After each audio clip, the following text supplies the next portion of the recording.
Well, the Florida Department of Law Enforcement is investigating a police-involved shooting involving one of the officers of the Miami-Dade Police Department. The preliminary information that we do have is that early this morning, the Miami-Dade Police Department was assisting Homeland Security investigations along with the U.S. Marshals on an ongoing investigation. Once they made contact with the residents located on 127 Avenue and 19th Street, once they had made contact, the subject, sometime during the investigation, the subject began to feel ill. That's when officers summoned for rescue to respond so he can get medically evaluated.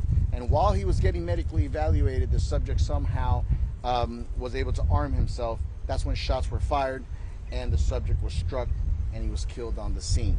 Thankfully so, none of the officers were hurt, none of the agents were hurt, none of the U.S. Marshals, and of course the firefighters that were also nearby did not receive any injuries.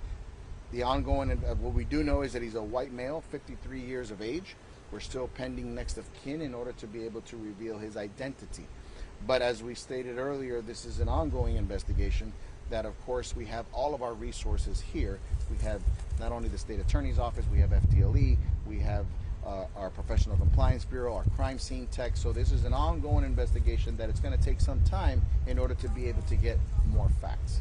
All this happened in the same home where they conducted the federal raid. It all happened in the same home, Alvaro? It did all happen in the same residence where the investigation was being conducted, yes. Any idea what prompted him to fire at police?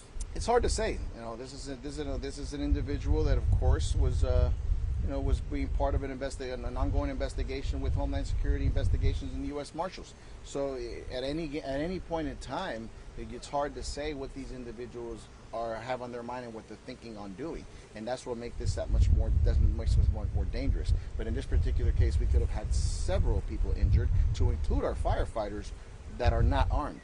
So luckily, all of our officers and detectives were there present during the medical evaluation as a layer of security, and thankfully so that they were there, that they were able to prevent anybody else from getting hurt.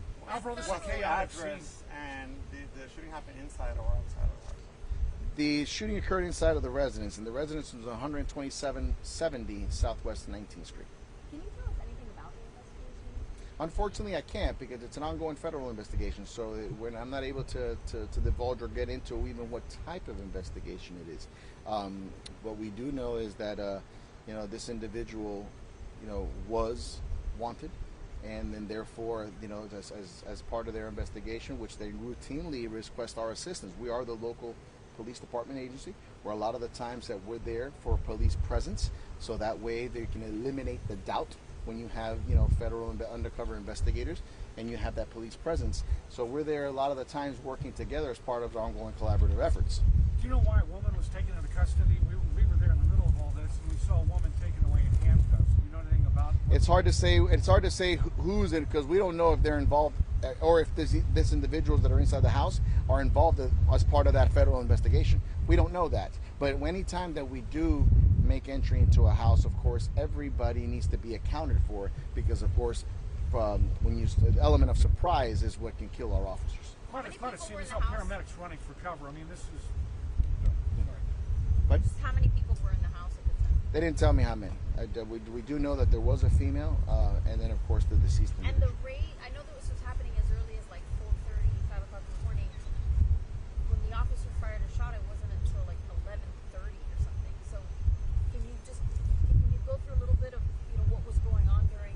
Well, as any investigation, including this one, the police-involved shooting, you're going to see that it takes several hours throughout this investigation. The same thing happens throughout any investigation. There's a lot of legal procedures that need to be met. There's a lot of steps that need to be followed, because any corner that you were to cut can obviously jeopardize the case. So that's why there's always a certain amount of time that goes by during any investigation. Here, we'll be here for several hours, and it's hard to understand why it takes so long, but there's so many legal steps that go into play, and that's probably one of the reasons why they were still here. Can you say anything about a report, maybe the 2 people arrested? Can you comment about that in the federal part? Well, I don't know if 2 people were arrested, because like you said, there was perhaps one person was detained.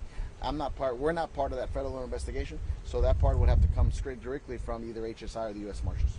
It's quite a scene to see how quickly things can shift.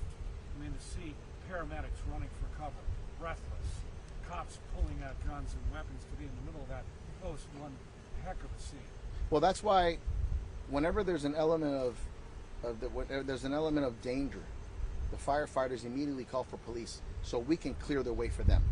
We're their protective barrier, and they're counting on us. And that's why our officers receive all the necessary training that they receive in order to make sure that we can accomplish and be their safety nets. In this particular case, our officers were present, not only with us, but of course there were other undercover officers present as well. And because of this safety net, thankfully so, none of these firefighters were hurt. Do you have a message for the neighborhood or the community who are concerned about the site? Well, the main thing is that everything is secure. The neighborhood doesn't have to be concerned that we have a murderer on the loose, anybody that can cause them harm. Yes, they are surprised probably that this occurred in their neighborhood, but that only goes to show that this can happen anywhere. And that's why we need the community to always be vigilant of what's going on, always be aware of any type of suspicious activity. If you see something, say something, because you never know who can be doing stuff next door.